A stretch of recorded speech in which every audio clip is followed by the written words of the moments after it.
Welcome to Homegrown Harmony. We're a mother and daughter sharing our story. And today is a topic that I think everyone's going to love because we're talking about the homeschool resources that we are currently using, like that we have literally used today as we are filming this. So I'm going to hand it over to Mom, and she's going to talk about what she uses with my brothers, and then I'll later talk about what I use and what we use with my little toddler sister. So, take it away. Okay, so first of all, this week's kind of a different one because the boys, well, Kenny doesn't have his stuff with me, so we're actually kind of like changing things up. So this is actually good because this shows that you can think outside the box and use things a little bit different. Always be flexible. Yes. So, which is kind of nice because doing the exact same thing all the time gets just exhausting. And so having this week for the boys where they're still learning, it's not like we're not having them learn, but they're doing something else, like different books that cover the same thing they're already learning, which we'll talk about when we get to history especially. Yes.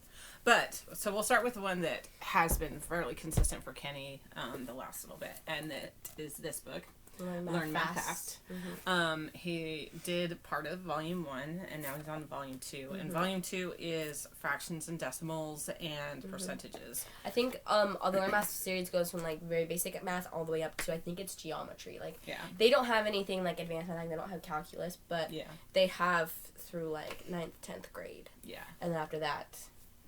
And you've done a large portion. I have done a large portion of them. I love the Learn Math Fast series because she's really good at explaining things so simply, but not taking a bunch of time to do it. Like, a chapter is, like, maybe 4 pages, and then you have, like, a page worth of questions. So it's, like, maybe, like, 10 to 15 questions, and it's fairly easy to get done, but I learned the concept without it taking me an hour. Because I've had books before where it would just, like, drag on and on and on, and I'm like, I don't understand this because it's taking so long and because you're just trying to explain things in so many different ways and yada yada, but she just gets to the point.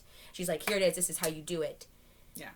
The easiest way to get to it's the amazing. I love Learn Math Fast. Now that's not how it is for everyone, but I know that I think Brig loves it and I think Kay loves it and I love it, and so Brig didn't like the reading. So he hasn't I know, ironic that he's the one that didn't like it, right? Because Kenny is my dyslexic kid, so for him the reading was the reason I didn't originally start him with this was because I was like, he won't like the reading part as much. But honestly, I mean, this compared to other things has less reading. So it can be nice for people with dyslexia because it's less reading. Especially if you're doing more of a self-taught approach, open and go, the student doing most of the stuff. Versus... Which is what we do. Yeah, we try to do that as much as possible. I want my kids to be independent learners. Yes, absolutely. For the most part, so that, not that I don't want to help them, it's more I want them to have the motivation to do it on their own, learn how to do it on their own, and be able to figure it out so that they will be lifelong learners instead of me forcing it down their throats their entire lives. So yes, Learn Math Fast is a great option. They say that you can do the whole series from basic math, like 1 + 1, all the way up to geometry in a couple of years as a teenager if you want to. So that is a great option. If you have a kid that's struggled, you can back up and then start from there and move forward, and it can really get them on track to where they need to be. Well, and I mean, Kay didn't start math until he was, what, 8? 9? Well, he did the basics until he was about 7. But we really didn't get into, like, heavy multiplication and stuff like that and, like, long division until he was... Much older. Like much 9 or 10 years old. So, but he's almost caught up at this point. Yeah. And it's taken a lot of, like, stop and go and struggles, and we've tried a couple different programs. He's actually done a program that Brigham's doing right now, which we can go into right now, too. So, we have done Power Homeschool quite a bit over the last 3 years, I think, because you guys started about the time that I moved to Alabama. Yeah. And we've all used it. And Brigham has opted to go back to it. He did go paper book learning for a while, and now he's back to doing SLS or Power Homeschool. There's two versions of it. You can do Power Homeschool, which is a cheaper version of it, and you get 7 classes. You can opt in to watch a video once a week and get it for like $20 per kid for the entire month. It's a little bit more expensive if you don't want to do the video. We only use it for core subjects, so we only do 4 classes. We just do the... I have done other subjects, though. Yes, like, I did civics, I did French, I did health, I think is one of my high school sciences.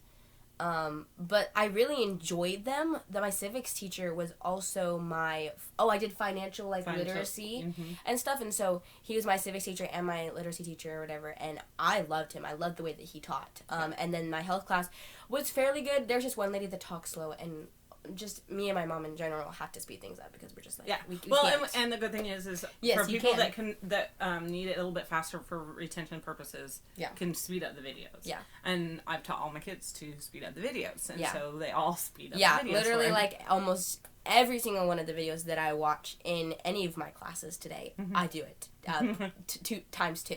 Yeah. Yeah, like every single I do mine at 1.5. But that's just me. And then sometimes, like, if I'm like, oh, I didn't catch something, I pause it, and I get to where I need to go and just go through it one more time.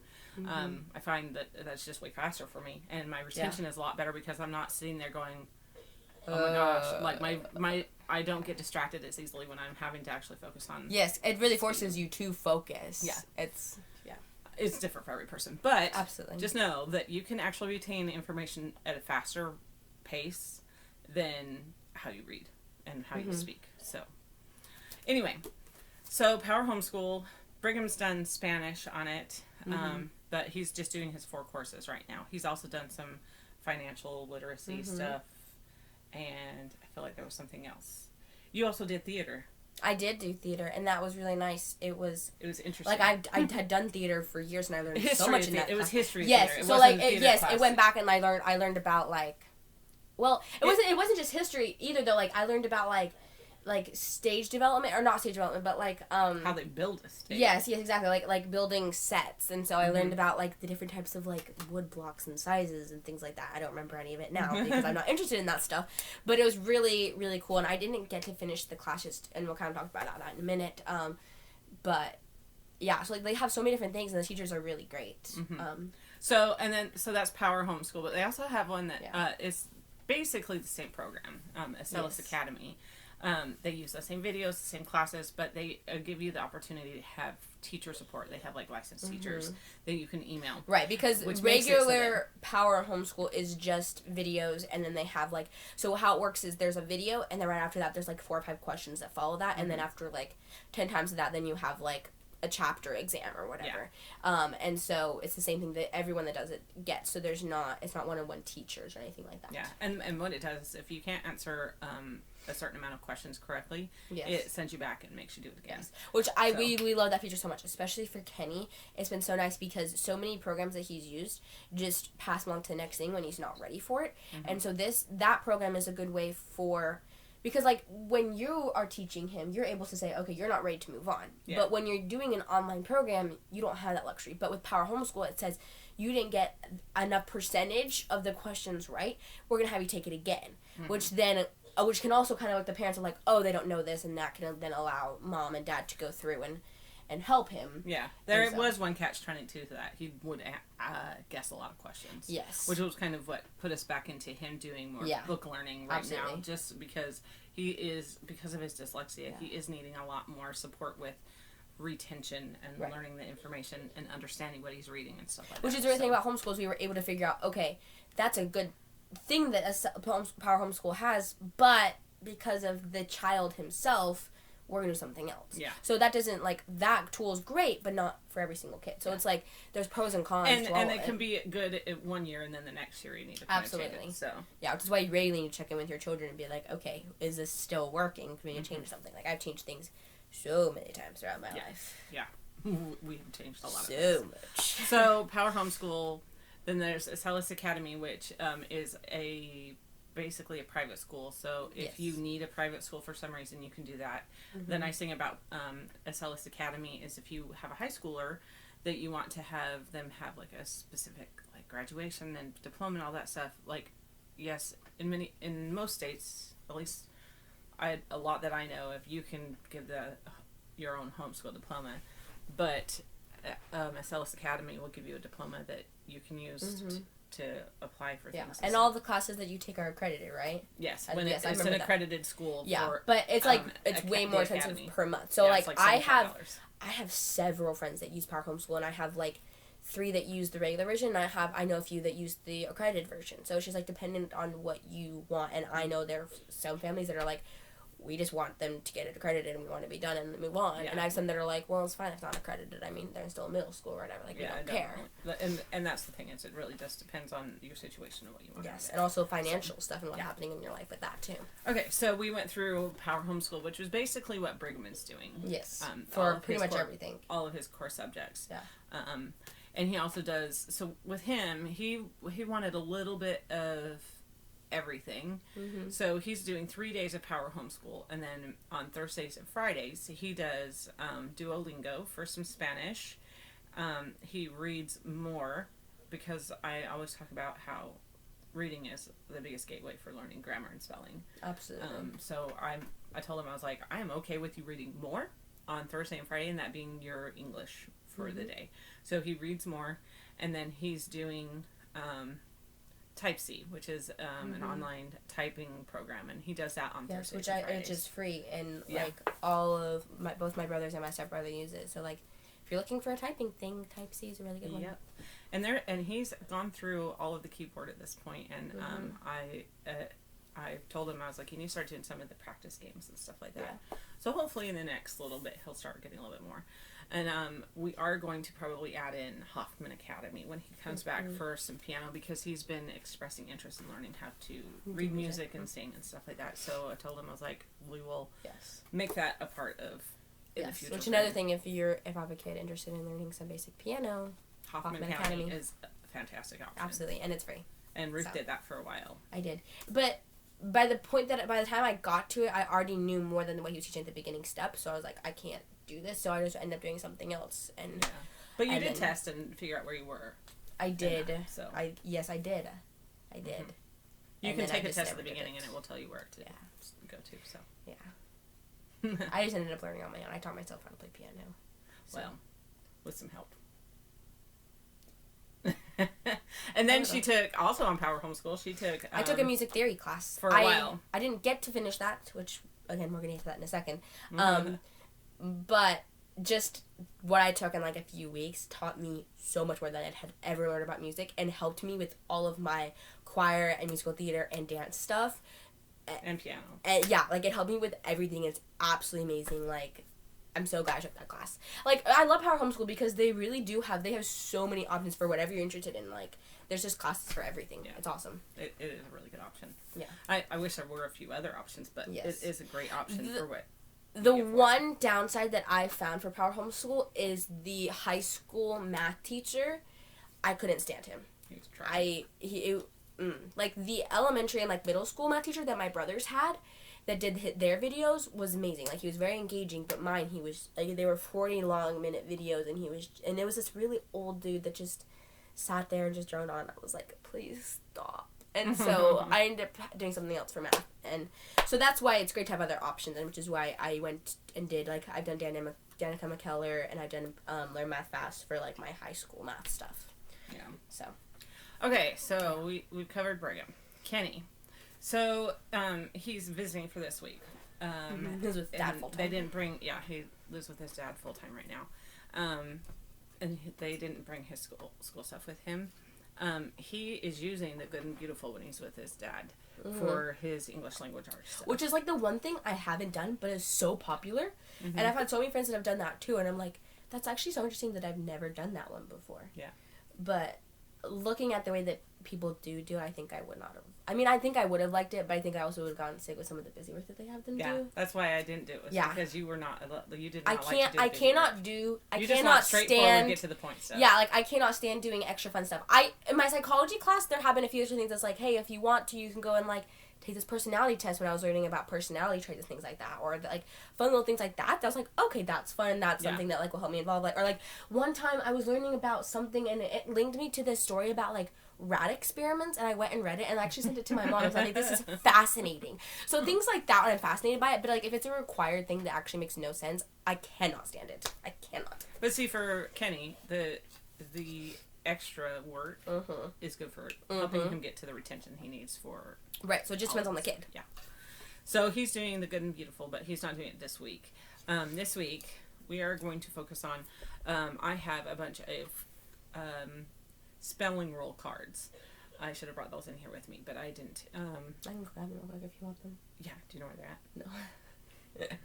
There's a bunch. I think they're on top of the microwave. Oh, okay, I'll go get them real quick. Continue talking. Okay, so maybe we'll stop for the English language arts for a second. So we are doing history. They're doing the American Revolution at their dad's house right now. So we decided that we would start reading this together. So I've been reading this with the boys.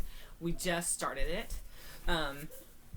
And we decided to just read about 10 to 15 pages a day together and just discuss. And it starts out right at the very beginning with the Parliament deciding that they didn't care and they wanted the war no matter what. And that's kind of what we did today. And we're going to get as far as we can. I might send it with them to their dad's house and see if they want to continue it. Mm-hmm. We'll see how this week goes with it. But I figured this was a story version of which is nice. I feel like will be good for them. The cover looks like it's like a history book and it looks very boring, which is what I've always thought my whole life when I've seen that book. But I overheard you guys reading it a little bit and I was like, oh, this isn't so terrible. Like they learned about like a guy named Lord Sandwich or whatever. Yeah, and so in the Parliament. So yeah, and of course there was lots of jokes about Lord Sandwich. Yeah, exactly. Okay, so these are the spelling rule books. It's by Spell to Write and Read, and they go over the spelling rule and like they tell you exactly what it is, and then it gives you like a visual of what the spelling rule is. So what I'm having him do is we're going through 5 cards right now, and we're going to go over those spelling rules. We're going to discuss them. We're going to discuss the rules, the words that go within those rules, and the spelling for those. And then I'm going to have him write down the little box with the description of the spelling rule so that he can start working on remembering it, and I'm going to have him write down some of the words that go within that spelling rule. So that's kind of what we're going to do for his English language arts this week, just to kind of give him some foundation. And that was one of the biggest things I talked to an SLP about. Which, for those who don't know, what is okay, SLP is a speak language pathologist. Yeah. They diagnose dyslexia. Okay. And she talked about how the biggest thing with dyslexic kids is understanding the grammar behind spelling, right? So that they can like break down the words and be able to spell it and be able to read it. Well, because my whole life I've just read and then I know how to piece words together. Like that's how I've learned grammar. I can't stand reading grammar rules because I already feel like I know a lot of it, and so that works for me. That doesn't work for Kenny. Yeah. So we're going to work on the spelling rules a little bit more with him this week. Yeah. So that's what he's doing for English. So history, English, science. I challenged Ruth one time, a very long time ago, to learn the periodic table song. I got like 20 down out of like 150. We did a pretty good job. So I can still sing them. Yeah, we can sing part of the song. No, I'm not doing that today. I'll do it maybe as a real one of my favorite theories, homeschool theories, is around using real books and things that engage your kids. And so we're gonna do this book called it's literally the elements, and every page is an element, and it kind of has some really cool visuals and like a description of that element and everything. So what we're going to do this week is we are going to listen to the element song, and then we are going to do an element, and I will let them decide which one they want to do, and we will look it over and we'll read it together and discuss it, and if they want to look up some more interesting facts about that element, we can do that, just as a fun way to kind of get into a little bit of chemistry and get them going in that field and in that area.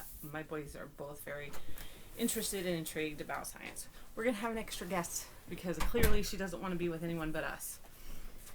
Okay. So, well, we're just going to be quiet, okay? Look, we're going to do a video. You going to help us? Yeah. Okay. You got to be quiet. All right. So we've done science and history and math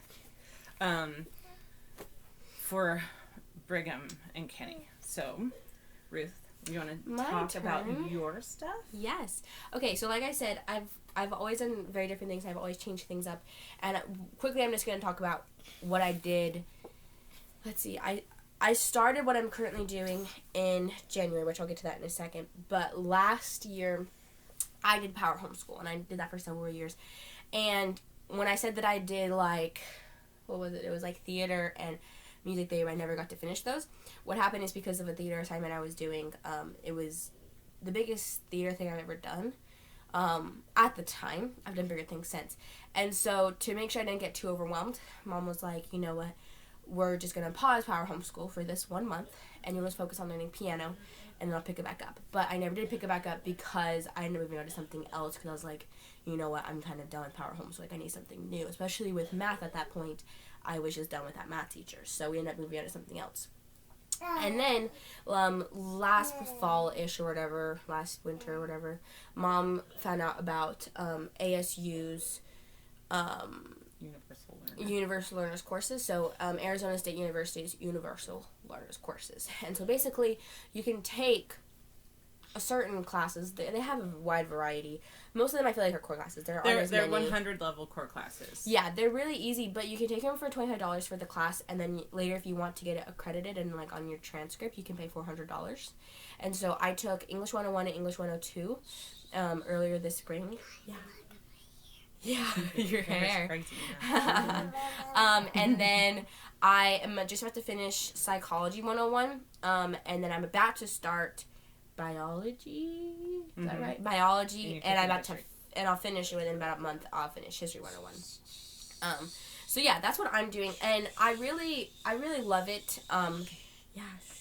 Because so these will go on my transcript and will count as both high school credits and college credits, because like I still need a few more like sciences or whatever. So like biology is going to be one of my high school sciences, but it will also go on my transcript. What? You need your grapes? Okay, go get your grapes.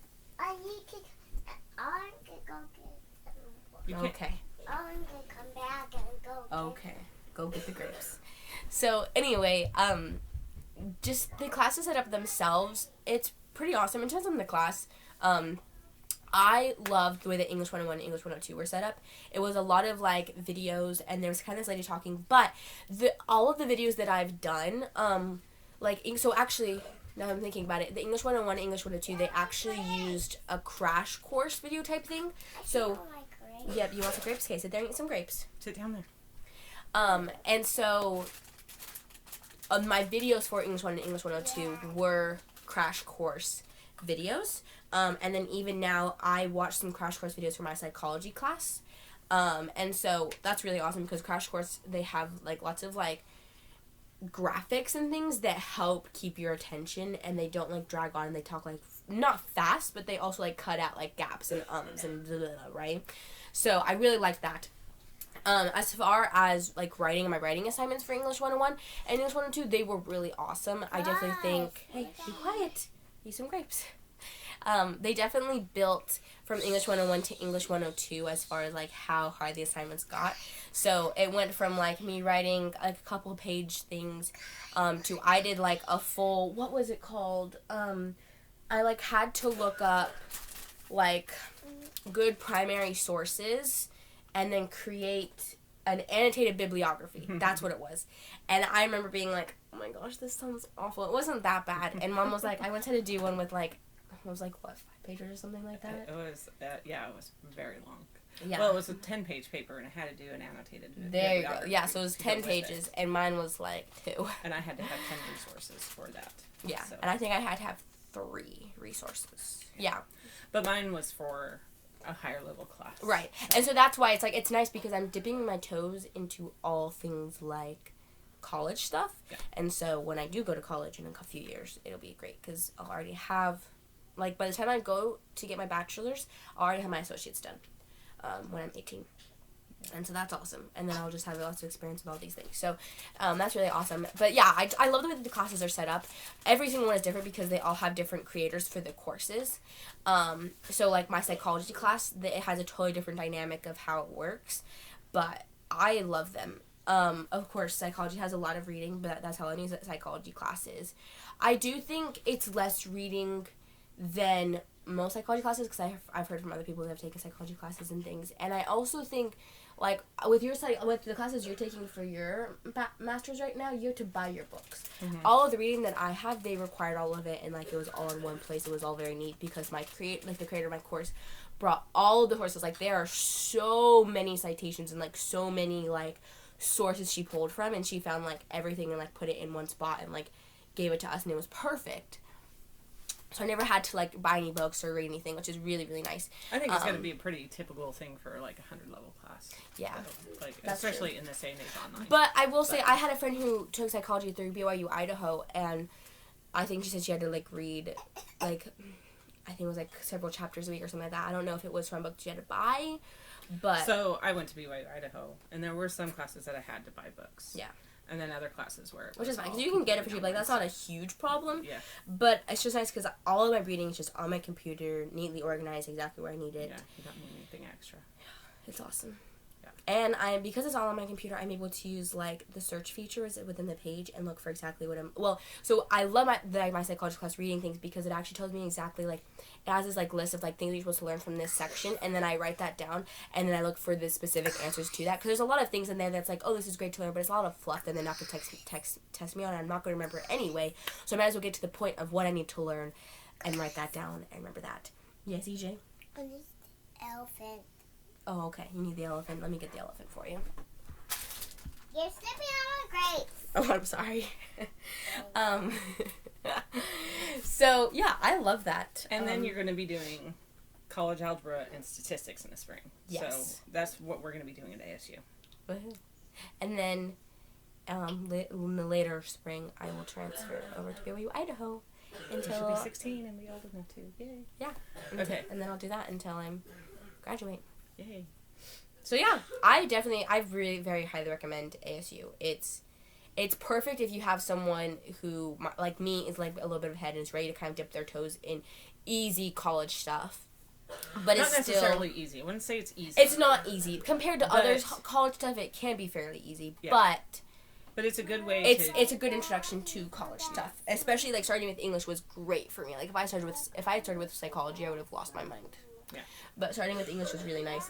History is another good one to start with. My history class is really easy. It's all videos. There's no reading. Like every now and then it's like, oh, read this piece by this one old person from like whatever. You gotta use the bathroom. Okay. We should really just start over. No. Why did we We're wait almost so long done. to do this thing? I don't know. We're almost done now. Okay. We just have to talk about what she does. Okay. She's learning the alphabet. Yeah. So talk about that for a the second. toddler. She's extremely smart. She's 2, almost 3,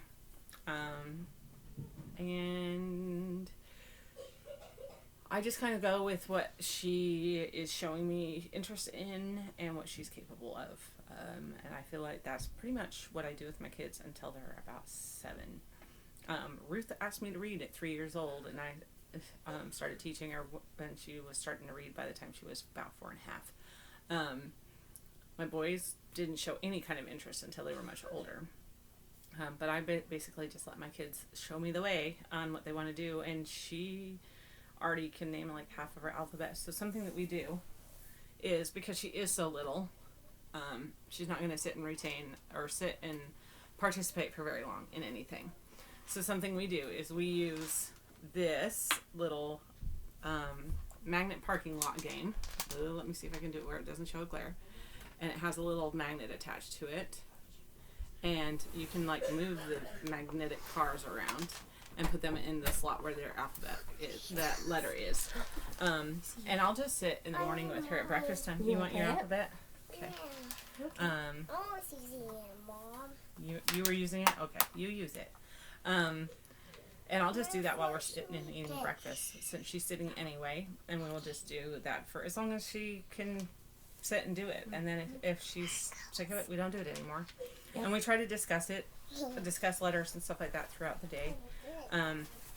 Something her dad does is ask her what she's done when he gets home, just so that she can verbalize things, learn how to discuss and how to have a conversation. Because she definitely still has a hard time doing like complete sentences that make sense. Like she'll try to ask you to like get her something to eat, and instead of saying like, can you get me yogurt, Mom, please, or something like that, Mom, can you get me yogurt, please, it'll be more like, I don't know, just like something shorter and like kind of fragmented that we can understand. Like, I can't think of an example, but it's a good way to help her like form, like tell us a whole thing and not just fragments. Just the whole sentence. So that's something that we work on a little bit with her. But and then like also like differentiating things like yesterday, today, tomorrow. And she's already picked up her right and left. Yeah, well, we're working on it, but she's really got a very good idea of how that works. And something I do for that is when I get her dressed, I put on her pant legs and I go right foot, left foot. Put on her shirt, right arm, left arm. And we used to do the same thing with numbers. It used to be like 1 leg, 2 leg, and then she grasped that concept. So now it's right leg, left leg. Yeah. So.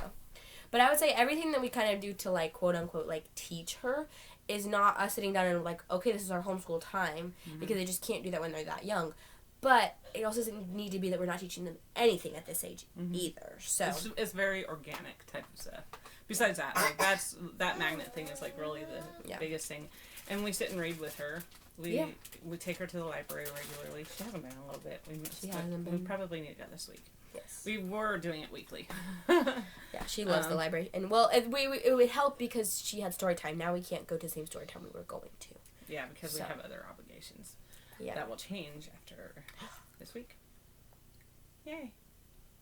We had a homeschool activity that was happening on Thursday, so I was trying to take Brigham to. And now he will be with his dad for a while, so we'll be able to go to story times. This is fantastic. Yeah, I fart. Yes, you did. We are very open about our conversations at our house. Yeah, we are. She's like, this is like the third time today she's been like, did I fart? I'm like, yeah. Yes, look at you. Say hi. You're hilarious. Okay. You need to get down. I think we're just about done. Yep. So you want to say bye-bye? Bye-bye. Bye-bye. We'll see you guys next week.